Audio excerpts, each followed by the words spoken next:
পারিসনি। তুই এই মেয়েটাকে ভরসা করতে পারলি আর নিজের মাকে ভরসা করতে পারলি না।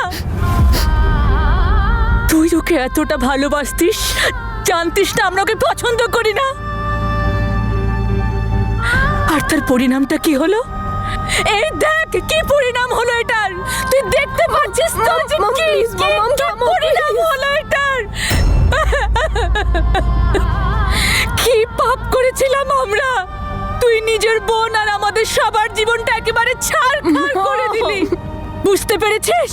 তোকে ঘেন্না করি আমি, ঘেন্না করি তোকে আমি, শুধু ঘেন্না করি, ঘেন্না করি, ঘেন্না করি। চলে যা এখান থেকে, চলে যা প্লিজ।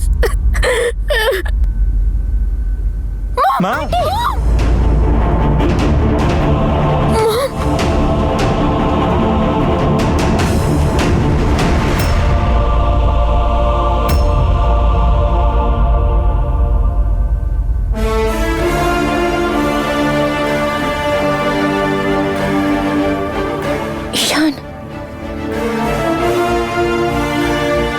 মা, বারণ করলাম না আমার মায়ের গায়ে হাত দিতে। তোর মিথ্যে সিম্প্যাথি চাই না, বুঝেছিস?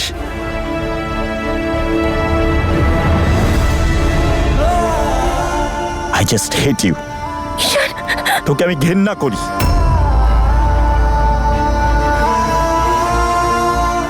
আজকের পর আমি তোর আর মুখ দেখতে চাই না। Get lost. ঈশান প্লিজ একবার আমার কথাটা শুনে নে। হাত জোর করে আপনাকে রিকোয়েস্ট করছি নম্রতা ম্যাডাম, প্লিজ আমাকে এবং আমার পরিবারকে কিছুক্ষণের জন্য একা ছেড়ে দিন please. Ishaan just leave us alone. আপনার মিথ্যে সিম্প্যাথির কোনো দরকার নেই, বুঝেছেন? Thank you.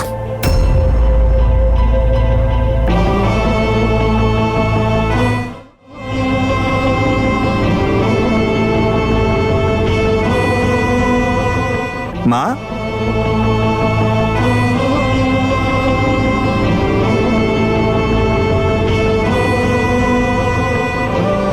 তুই জানিস নম্রতা আমি কেন পুলিশ অফিসার হতে চাই? আমি সত্যিই জানতে চাই আঙ্কেল আন্টির অ্যাক্সিডেন্ট কিভাবে হয়েছে, বাবা কেন সাসপেন্ড হয়েছে। আমার জীবনের এই দুটোই মিশন, আর কিছু না।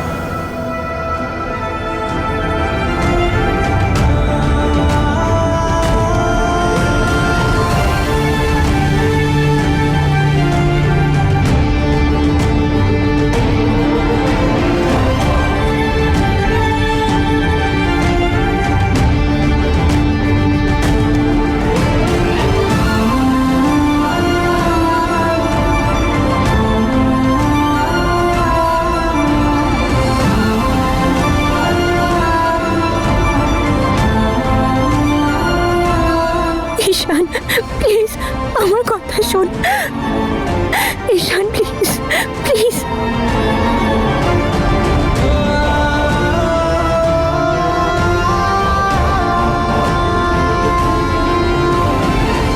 একবার আমার কথা শোন প্লিজ।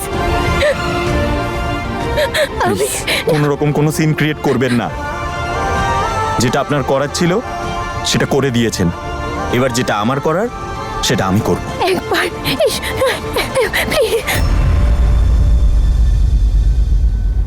Just get lost.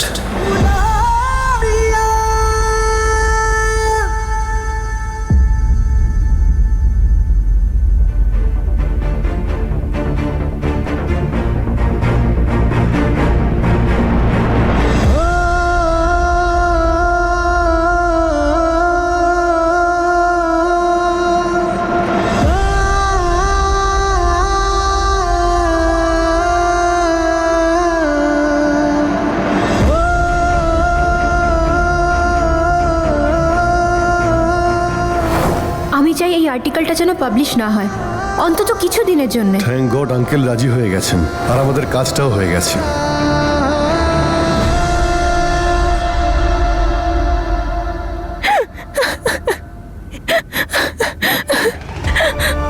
আমি কিচ্ছু করিনি আঙ্কেল। আমি কোনোদিন তোমাদের ক্ষতি করার কথা ভাবিনি। আমি নিজে ওই আর্টিকেলটা বন্ধ করার জন্য শিপলা গেছিলাম, কিন্তু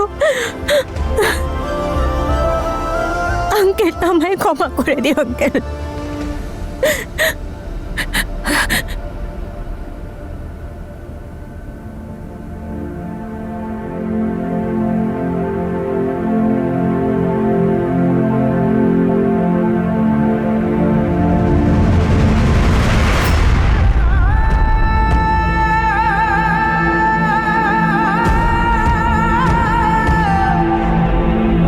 ঈশান না, ঈশান না, ঈশান না, অনেক কথা বলেছিস, তোর যা করার ছিল করে দিয়েছিস। ঈশান আমার কথা শোন।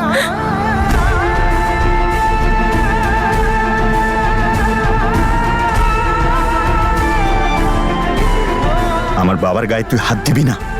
ঈশান আমার কথা, আমি তোকে চাই না আর। ঈশান চাই না আর। আমার কথাটা শোন, আমি কিচ্ছু করিনি ঈশান, আমি ওই আর্টিকেলটা পাবলিশ করিনি ঈশান।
তোর মিথ্যে সিম্প্যাথির কোনো দরকার নেই আমার। I just hate you.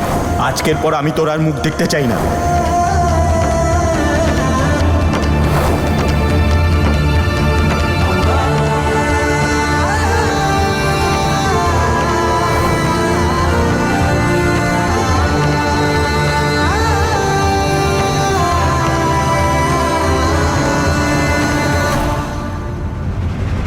নম্রতা, নম্রতা, কিরে কোথায় গেছিলিস তুই?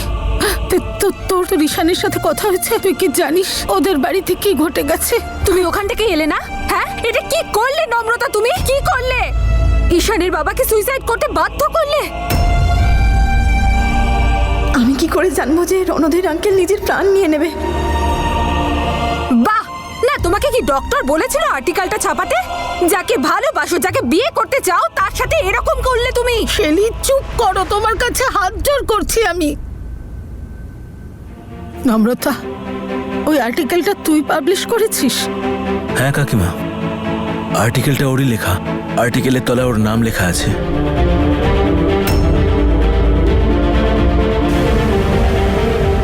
আরে তুই এ কি করলি নম্রতা? আমরা কত ভরসা করতাম তোকে। এই কাজটা করার আগে একটু তো ভাবতে পারতিস। এই তোমার ভালোবাসা? হ্যাঁ নম্রতা, যদি এই তোমার ভালোবাসা হয় তাহলে উপরওয়ালার কৃপায় তোমার মতো ভালোবাসা যেন আমার শত্রুর কপালেও না জোটে। আর মল্লিকা, মল্লিকা তো তোমার বেস্ট ফ্রেন্ড, তাই না?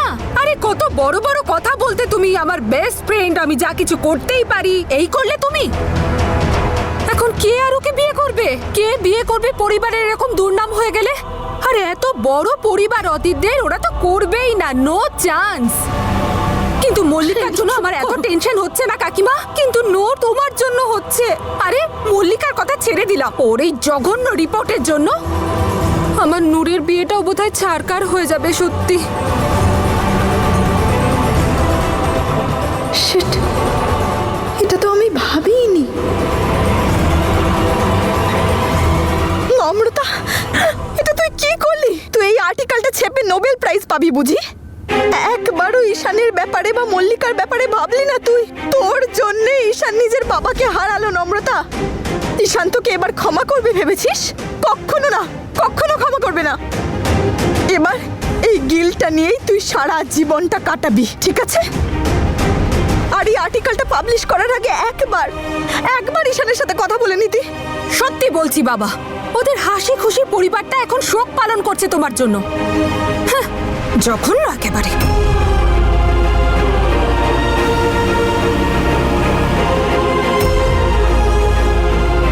আরে কি ধরনের মেয়ে তুই?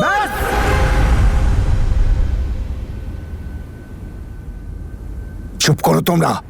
ওর অবস্থা তোমরা দেখতে পাচ্ছ না? মুখে যা আসছে তোমরা বলে যাচ্ছ। ওঠ মা, ওঠ, দাঁড়া, চুপ কর তুই। একদম কেউ কোনো কথা বলবে না, আমি সহ্য করবো না। চুপ।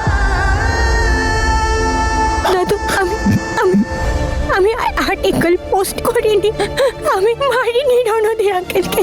আমি তো নিজে আমাদের কোম্পানির ওনারের সাথে সিমলা দেখা করতে গেছিলাম এই আর্টিকেলটা বন্ধ করার জন্য। আমি জানি না এই আর্টিকেলটা কি করে পাবলিশ হলো।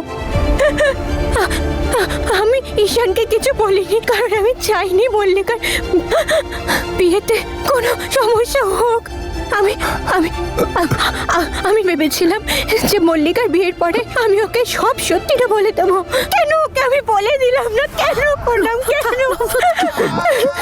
দাদু, আমি সত্যি কিচ্ছু করিনি, আমি কিচ্ছু করিনি।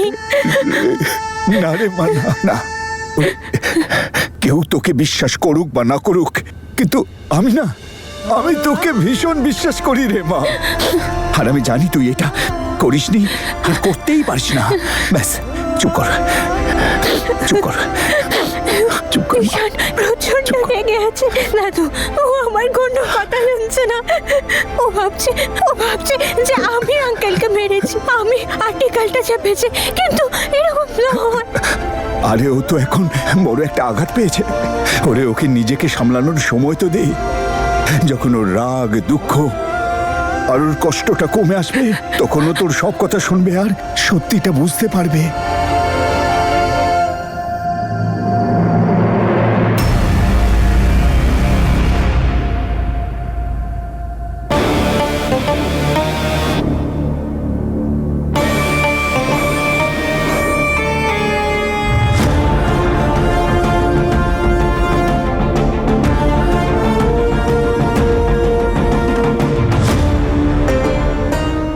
রণধীর চলে যাওয়ায় ভেঙে গেল অনেক মানুষের মন, অন্ধকারে ডুবে গেল ওর পরিবারের জীবন।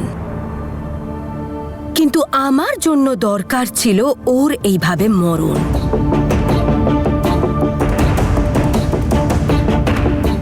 রণধীরের জীবন শেষ মানে আমার সব সমস্যাও শেষ। কারণ একমাত্র রণধীরই ছিল যে চিনে ফেলতো আমি কানাডায় থাকা কোনো জ্যাস নই, বরং জ্যাসমিন সন্ধু, যেটা রুদ্রশেখর কোনোদিনও জানতে পারবে না।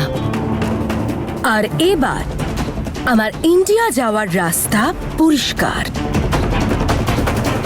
আমার অপরাধের সমস্ত সাক্ষী এই পৃথিবী থেকে সরে গেছে, তাই আমার লাইফে এখন পিসি peace. And you mister Randhir, rest in piece.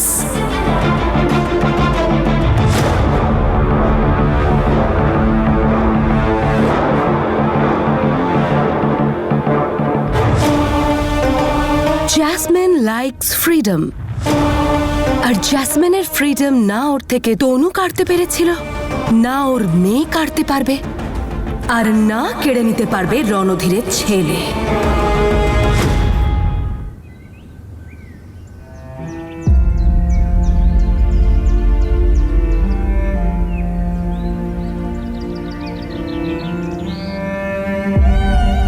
দুজন সব সময় আনন্দে থাকিস।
মল্লিকার নম্রতার বিরুদ্ধে প্রতিশোধের ফল তোমাকে ভুগতে হলো রণধীর আঙ্কেল।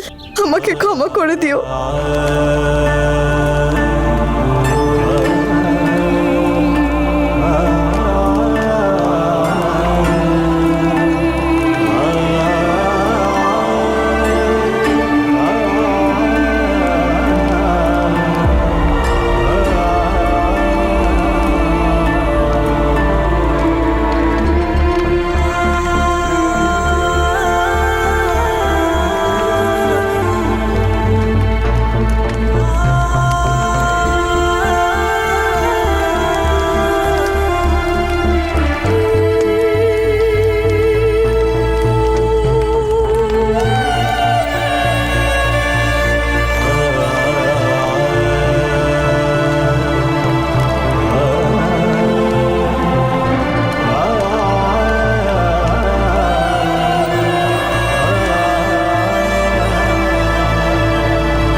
বৌদি, ওই যে নম্রতা খুব হেসে হেসে ঈশানের গায়ে ঢলে পড়ছিল, আর আজ দেখো কত দূরে দাঁড়িয়ে আছে। এই আবার কেমন ভালোবাসা? চুপ।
শোনো, আজকে তুমি বাড়ি যাও, কালকে যাবতীয় কর্ম করা হবে।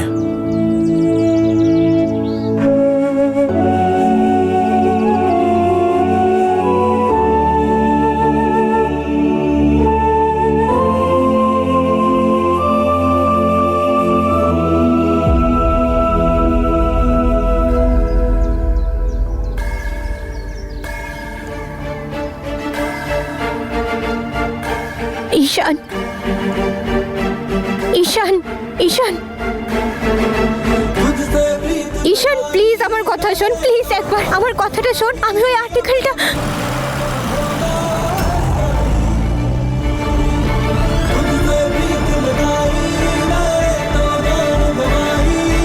যে অ্যাসাইনমেন্ট আর্টিকেলটার উপর কাজ করছি ওটা প্রচন্ড কনফিডেন্সিয়াল। এটা আমার লাইফ, আমার কেরিয়ার দুটোর জন্যই প্রচন্ড ইম্পর্টেন্ট।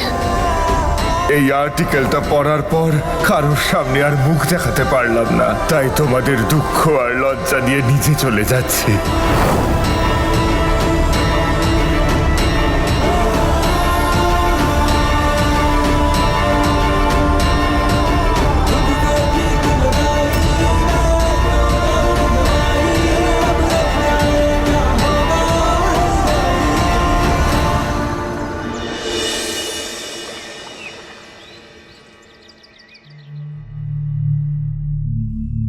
আহারে রণধীর আঙ্কেল, কাল ওনার কাজ তাই না? এই নম্রতার একটা ভুলের জন্য না সবার জীবনটা ওলট পালট হয়ে গেল। না হলে এই মুহূর্তে তুমি আর নিখিল এতক্ষণে হানিমুনে থাকতে, কিন্তু না।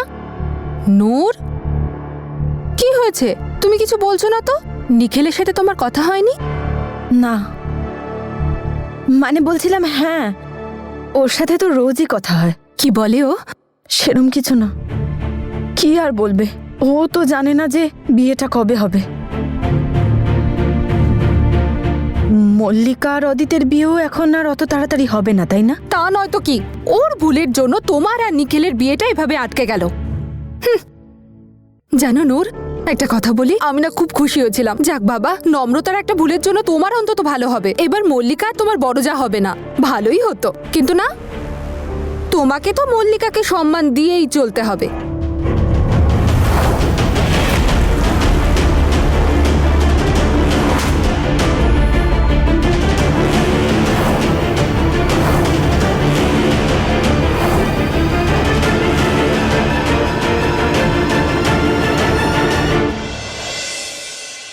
শোনো, কাল বাবার শ্রাদ্ধের কাজ আছে, আমি তাই আসতে পারবো না।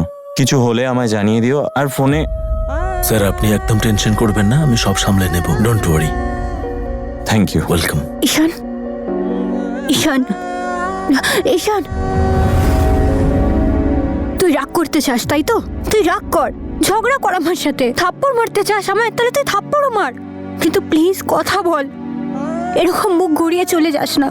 ঈশান, ওই আর্টিকেলটা আমি পাবলিশ করিনি। আমি মাম্মা বাবার দিব্যি খেয়ে বলছি, আমি এরকম কিচ্ছু করিনি।